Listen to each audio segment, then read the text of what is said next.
Friends, welcome back to my channel. எப்பயும் வெயில் காலம் வந்துருச்சு அப்படின்னாலே 6 மாதத்துக்கு 1 வருஷத்துக்கு தேவையான அளவுக்கு வத்தல் வடகம்லாம் நம்ம ரெடி பண்ணி வச்சுருவோம்.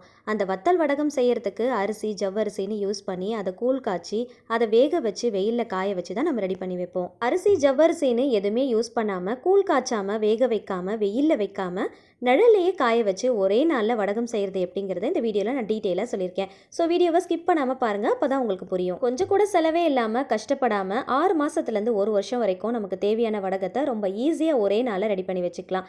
எப்படின்றத வீடியோவில் ஷேர் பண்ணியிருக்கேன். ஸோ வீடியோவை ஸ்கிப் பண்ணாமல் பாருங்கள். பார்க்குறதுக்கு முன்னாடி சேனலை மறக்காமல் சப்ஸ்கிரைப் பண்ணிக்கோங்க. கூடவே இருக்கிற பெல் ஐக்கனையும் கிளிக் பண்ணிக்கோங்க. அப்போ தான் நான் போடுற வீடியோஸ் உங்களுக்கு நோட்டிஃபிகேஷன் வரும், நீங்கள் மிஸ் பண்ணாமல் பார்க்கலாம். இந்த வடகம் செய்கிறதுக்கு பழைய சாதம் 1 கப் அளவுக்கு எடுத்துருக்கிறேன். உங்களுக்கு எவ்வளோ வேணுனாலும் நீங்கள் யூஸ் பண்ணிக்கலாம். உங்களுக்கு செஞ்சு காட்டுறதுக்காக 1 கப் அளவுக்கு மட்டும் நான் எடுத்துருக்கிறேன். சில நேரங்களில் நம்ம வடிக்கிற சாதம் அதிகமாக வடிச்சிட்டோம் அப்படின்னா அதை தண்ணி ஊற்றி வச்சுட்டு காலையில் பழைய சாதமாக நம்ம குடிப்போம். அது போக எக்ஸ்ட்ராவாக இருந்துச்சு அப்படின்னா இந்த மாதிரி நீங்கள் வடகம் செஞ்சு வச்சுக்கலாம். பழைய சாதத்தை கீழே போட்டுறாமல் இந்த மாதிரி யூஸ் பண்ணிக்கோங்க. நமக்கு ரொம்பவே யூஸ்ஃபுல்லாக இருக்கும். இப்போ தண்ணியை நல்லா ஒட்டை பிழிஞ்சிட்டு மிக்ஸி ஜாரில் சேர்த்துக்கலாம். இப்போ நான் கொஞ்சமாக சாதம் எடுத்துருக்கிறேன். அதனால் ஒரு 1/2 டீஸ்பூன் அளவுக்கு மட்டும் ஜீரகமும் 1/4 டீஸ்பூன் அளவுக்கு மிளகும் எடுத்துருக்கிறேன். உங்களுடைய காரத்துக்கு ஏற்றா போல் காஞ்ச வத்தல் சேர்த்துக்கோங்க. நான் ஒரே ஒரு வத்தல் தான் சேர்த்துருக்கிறேன். ஒரு பாதி லெமனில் கொஞ்சமாக பிழிஞ்சு விட்டுக்கலாம். காஞ்ச வத்தலுக்கு பதிலாக பச்சை மிளகாய் கூட நம்ம யூஸ் பண்ணிக்கலாம். இது கூடவே கருவேப்பிலை கொத்தமல்லி இதெல்லாம் கூட யூஸ் பண்ணிக்கலாம், உங்களோட விருப்பம் தான். இப்போ இதுக்கு தேவையான அளவுக்கு கொஞ்சமாக உப்பு சேர்த்துக்கோங்க. நான் கொஞ்சம் கூட தண்ணி சேர்க்காமல் அரைச்சி எடுத்துகிட்டு வந்திருக்கேன். சப்போஸ் நீங்கள் ரொம்ப பிழிஞ்சு எடுத்துட்டீங்க அப்படின்னா தண்ணி தேவைப்பட்டுச்சு சரியாக அரைய மாட்டேங்குது அப்படின்னா 1 ஸ்பூன்லேருந்து 2 ஸ்பூன் அளவுக்கு மட்டும் தண்ணி சேர்த்துட்டு அரைச்சிக்கோங்க. நீங்கள் அரைச்சி எடுக்கிறது இந்த மாதிரி எடுத்து பார்க்கும்போது இந்த மாதிரி பக்குவத்தில் இருக்கணும். அதிகமாக தண்ணி சேர்த்து அரைச்சிட்டோன்னா வடகத்தை போட வராது.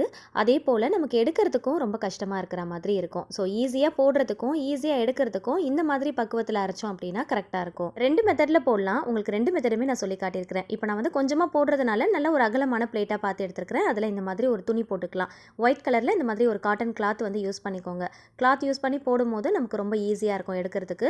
அப்படி இல்லைன்னா நீங்கள் டேரெக்டாக பிளேட்லேயே கூட போட்டுக்கலாம். நான் கம்மியான குவான்டிட்டியில் பண்ணுறதுனால ஒரு பிளேட்டில் இந்த மாதிரி சின்னதாக துணி விரிச்சிட்டு நான் உங்களுக்கு செஞ்சு காட்டியிருக்கிறேன். இதே நீங்கள் அதிகமான குவான்டிட்டியில் பண்ண போகிறீங்க அப்படின்னா துணியை சிங்கிள் லேயரில் தரையில் விரிச்சுக்கோங்க. விரிச்சிட்டு போட்டிங்க அப்படின்னா ரொம்ப ஈஸியாக இருக்கும். 2 மெத்தடில் நான் உங்களுக்கு வடகம் போட்டு காட்டியிருக்கிறேன். ஸோ வீடியோவை ஸ்கிப் பண்ணாமல் பாருங்கள், அப்போ தான் உங்களுக்கு டீட்டெயிலாக புரியும். ஃபஸ்ட்டு மெத்தடில் கை யூஸ் பண்ணி தான் வடகம் போட போகிறோம். கையில் ஒட்டாமல் இருக்கணும் அப்படிங்கிறதுக்காக நல்ல தண்ணியில் கொஞ்சமாக கையில் இந்த மாதிரி தொட்டு எடுத்துக்கோங்க.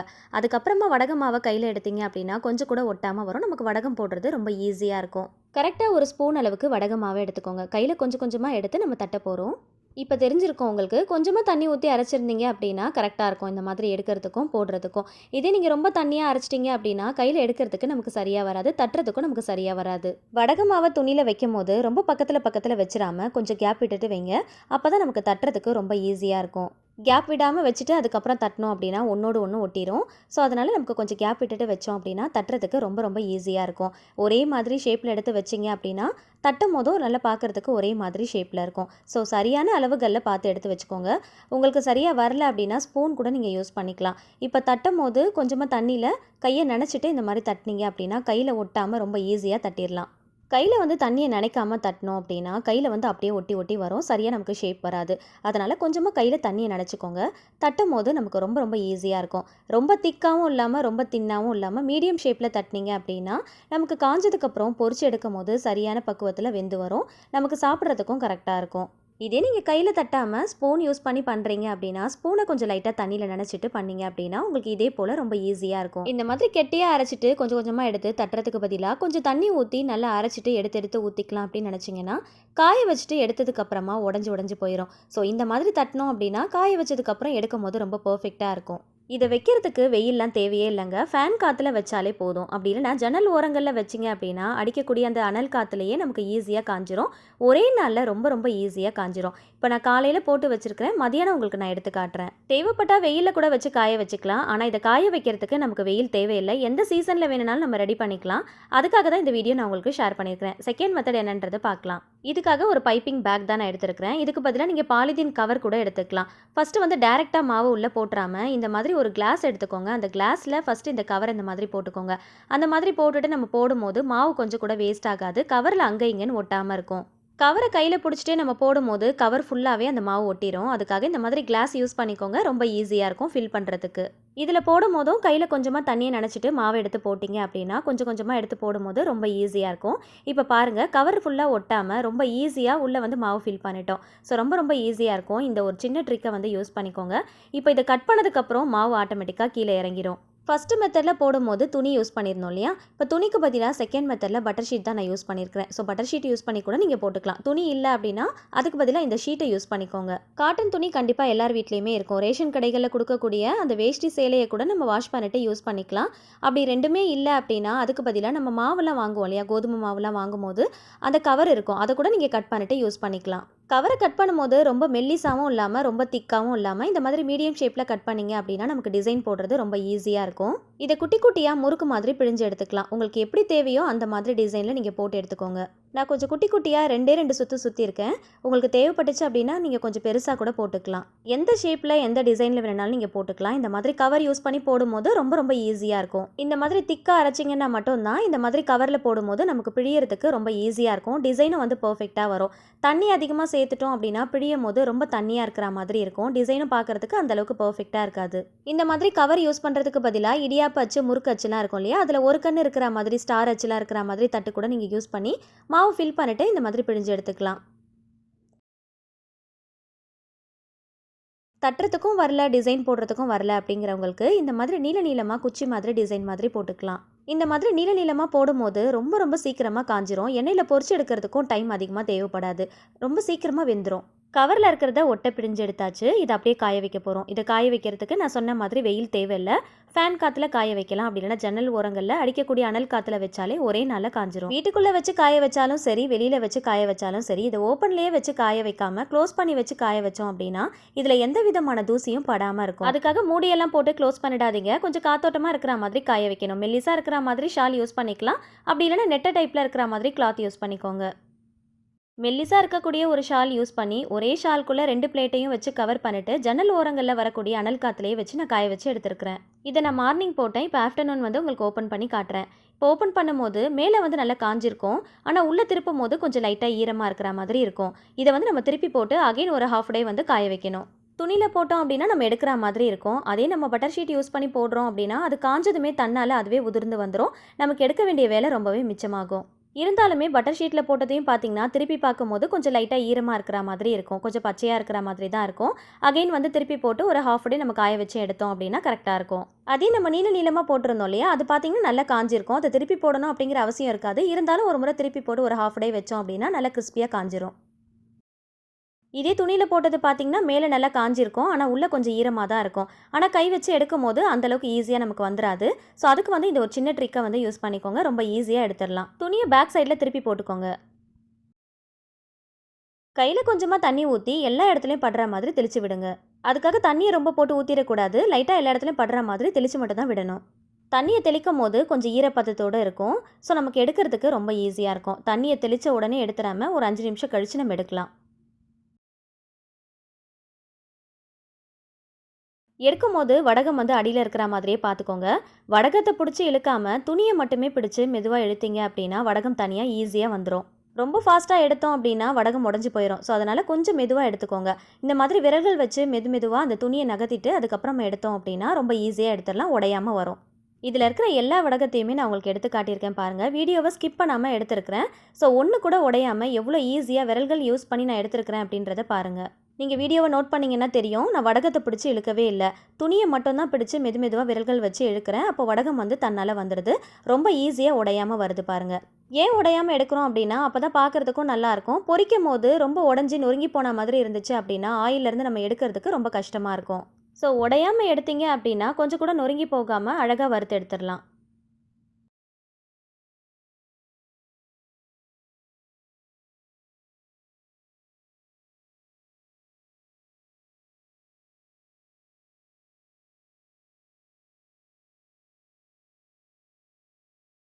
துணியில் இருந்ததையும் பட்டர் ஷீட்டில் இருந்ததையும் ரெண்டத்தையும் எடுத்துகிட்டு ஒரே மாதிரி ஒரே பிளேட்டில் வச்சுருக்கிறேன். எல்லாத்தையுமே திருப்பி வச்சுருக்கிறேன். ஸோ போடும்போது நம்ம தனித்தனியாக போடுற மாதிரி இருக்கும்.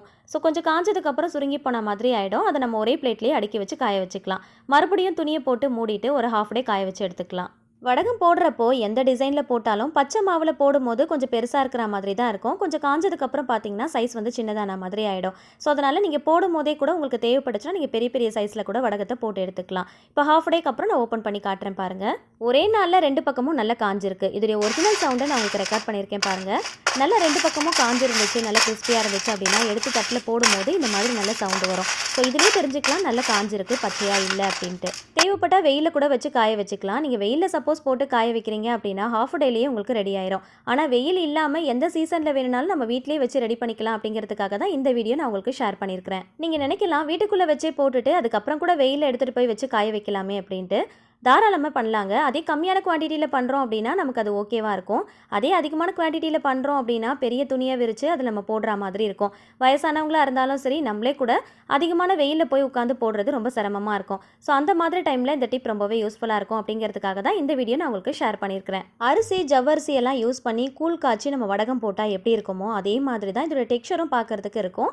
டேஸ்ட்டும் ரொம்ப சூப்பராக இருக்குங்க. கண்டிப்பாக இந்த மாதிரி ஒரு தடவை ட்ரை பண்ணி பாருங்கள். இப்போ இதை பொரிச்சு காட்டுறேன், எப்படி இருக்குன்னு பாருங்கள். இதை பொரிச்சு எடுக்கிறதுக்கு நமக்கு அதிகமாகலாம் எண்ணெய் தேவைப்படாது. அதனால் கொஞ்சம் சின்ன கடாயில் கொஞ்சமாக எண்ணெய் ஊற்றி எடுத்துக்கோங்க. ஃபஸ்ட்டு எண்ணெய் காஞ்சிருக்கான்னு செக் பண்ணி பாருங்கள். கை வச்சு பார்க்கும்போது அந்த அனல் வந்து நமக்கு நல்லா தெரியணும். ஃபஸ்ட்டு வந்து இந்த மாதிரி மெல்லிசா போட்டோம் இல்லையா, அதை வந்து போட்டு செக் பண்ணி பார்க்கலாம். போட்ட உடனே நல்லா உப்பி வருது பாருங்கள். எண்ணெய் நல்லா சூடானதுக்கு அப்புறமா போடுங்க. சூடாகிறதுக்கு முன்னாடியே போட்டோம் அப்படின்னா பொரிஞ்ச மாதிரி இருக்கும். ஆனால் சாப்பிடும் போது பல்லில் வந்து கடிக்கும் போது ஒட்டுற மாதிரி இருக்கும். அதனால் எண்ணெய் நல்லா காஞ்சதுக்கப்புறம் போடுங்க. போட்டுட்டு 2 பக்கமும் நல்லா திருப்பி விட்டு நல்லா செவந்து வர அளவுக்கு பொரிச்சு எடுத்துக்கோங்க. பொரிக்கிறதுக்கு அதிகமாகலாம் டைம் தேவைப்படாது. அதே மாதிரி எண்ணெயும் அதிகமாக உறிஞ்சாது. ஒரு சின்ன கடாயில் கொஞ்சமாக ஆயில் யூஸ் பண்ணிக்கோங்க. பொரிச்ச எண்ணெயை அகெயின் வந்து ரீயூஸ் பண்ணுறதுக்கு ரொம்ப நாள் நம்ம டைம் எடுத்துக்கக்கூடாது.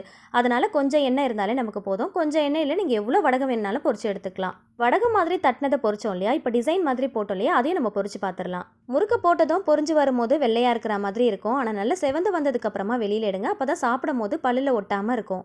டெய்லியுமே எல்லாருமே ஏதாவது ஒரு டைமாவது சாதம் வடிப்போம். அந்த மாதிரி சாதம் வடிக்கும் போது சம்டைம்ஸ் வந்து மீதம் ஆயிடுச்சு அப்படின்னா அதை தூக்கி போட்டுறாமல் வேஸ்ட் பண்ணிடாமல் இந்த மாதிரி யூஸ் பண்ணிக்கோங்க. ஒரு சில நேரங்களில் கொஞ்சம் அதிகமாக கூட சாதம் வடித்து இந்த மாதிரி நம்ம ரெடி பண்ணி வச்சுக்கலாம். எதுக்காக நான் வீடியோவில் இந்த அளவுக்கு டீட்டெயிலாக சொல்லியிருக்கேன் அப்படின்னு பார்த்தீங்கன்னா, நிறைய பேர் வீடியோ பார்க்குறவங்கள பிகினர்ஸாக இருப்பாங்க, பேச்சுலர்ஸாக இருப்பாங்க.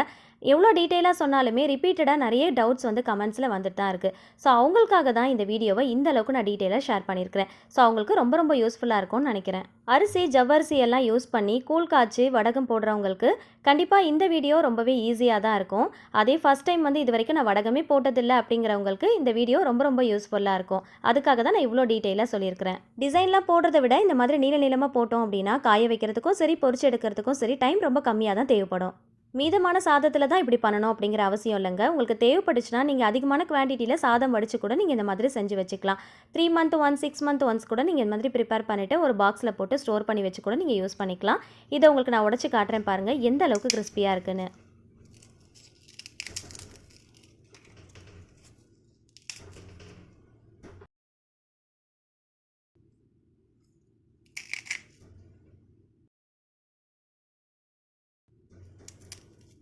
அரிசி ஜவ்வரிசி எல்லாம் யூஸ் பண்ணி கூழ் காய்ச்சி வடகம் போட்டால் எந்த அளவுக்கு டேஸ்ட்டாக இருக்குமோ அதே மாதிரி தான் இதுவும் நல்ல டேஸ்ட்டாக இருக்கும். ஏன்னா இதுலேயும் நம்ம ஒரு சில பொருட்கள் சேர்த்து தான் வடகம் போட்டிருக்கிறோம். முடிஞ்ச அளவுக்கு இதை ஸ்டோர் பண்ணுறதுக்கு பிளாஸ்டிக் யூஸ் பண்ணாமல் இந்த மாதிரி கிளாஸ் கண்டெய்னர் யூஸ் பண்ணிக்கோங்க. அப்படி இல்லைன்னா உப்பு ஊறுகாலம் போடுறதுக்கு ஜாடி யூஸ் பண்ணுவோம் இல்லையா, அதை கூட போட்டு நம்ம ஸ்டோர் பண்ணி யூஸ் பண்ணிக்கலாம். ஆல்மோஸ்ட் லீவ் முடிஞ்சு ஸ்கூல் எல்லாம் ரீஓப்பன் ஆக போகுது. ஸ்கூல் போகிற பிள்ளைங்களாக இருந்தாலும் சரி, வேலைக்கு போகிறவங்களா இருந்தாலும் சரி, லஞ்ச் பாக்ஸ் பேக் பண்ணும்போது சைட் டிஷ் பண்ணுறதுக்கு டைம் இல்லை அப்படின்னா அந்த டைமில் இதை டக்குன்னு பொரிச்சு வச்சிடலாம். அவசரமான டைமில் ரொம்பவே கை கொடுக்கும். இதை ரெடி பண்ணிட்டு ஒரு பாக்ஸில் போட்டு ஸ்டோர் பண்ணி வச்சுக்கோங்க. தேவைப்படுறப்போ எடுத்து யூஸ் பண்ணிக்கலாம். முக்கியமாக இதை சாம்பார் சாதம், தயிர் சாதம், வெரைட்டி ரைஸ் கூடலாம் வச்சு சர்வ் பண்ணி பாருங்க. டேஸ்ட் அட்டகாசமாக இருக்கும். இது சைட் டிஷ்ஷாக மட்டும் இல்லைங்க, இது அப்படியே ஸ்நாக்ஸ் மாதிரி கூட நம்ம எடுத்து சாப்பிடலாம். அந்த அளவுக்கு ரொம்ப டேஸ்ட்டாக இருக்கும். கண்டிப்பாக ட்ரை பண்ணி பாருங்க. இதை ஃப்ரெஷ்ஷாகவும் நீங்கள் அப்பப்போ ரெடி பண்ணிக்கலாம். இல்லைனா 3 மந்த் ஒன்ஸ் 6 மந்த் ஒன்ஸ் கூட நீங்கள் ரெடி பண்ணி வச்சுக்கலாம். ஸோ உங்களுக்கு எப்படி விருப்பமோ அந்த மாதிரி ரெடி பண்ணி வச்சுக்கோங்க. பிகினர்ஸ் பேச்சுலர்ஸ்க்கு கண்டிப்பாக இந்த வீடியோ ரொம்ப ரொம்ப யூஸ்ஃபுல்லாக இருக்கிற மாதிரி நான் ரொம்ப ரொம்ப டீட்டெயிலாக தான் ஷேர் பண்ணியிருக்கிறேன். கூழ் காய்ச்சி வடகம் செய்ய தெரியாதவங்களுக்கும் எல்லாருக்குமே இந்த வீடியோ ரொம்பவே யூஸ்ஃபுல்லாக இருக்கும்னு நினைக்கிறேன். வீடியோ பிடிச்சா மறக்காம லைக் பண்ணுங்க. ஃபேமிலி அண்ட் ஃப்ரெண்ட்ஸ் கூட ஷேர் பண்ணிக்கோங்க. அவங்களுக்கும் ரொம்பவே யூஸ்ஃபுல்லாக இருக்கும். இதே போல் நீங்களும் ட்ரை பண்ணி பாருங்க. வேற ஏதாவது டவுட்ஸ் இருந்துச்சு அப்படின்னா கமெண்ட்ஸ்ல என்கிட்ட தாராளமாக கேளுங்க. நான் முடிஞ்ச அளவுக்கு ரிப்ளை பண்ணுவேன். இந்த மாதிரி இன்ட்ரெஸ்டிங்கான யூஸ்ஃபுல்லான வீடியோஸ் நம்மளுடைய சேனலில் நிறையவே நான் போஸ்ட் பண்ணியிருக்கேன். ஸோ டைம் கிடைக்கும் போது செக் பண்ணி பாருங்க. உங்களுக்கு ரொம்பவே யூஸ்ஃபுல்லாக இருக்கும். இந்த மாதிரி இன்னும் இன்ட்ரெஸ்டிங்கான கண்டென்ட் தெரிஞ்சுக்க என்னோட சேனலை மறக்காம சப்ஸ்கிரைப் பண்ணிட்டு தொடர்ந்து சப்போர்ட் பண்ணுங்க. Thank you so much. கீப் வாட்சிங்.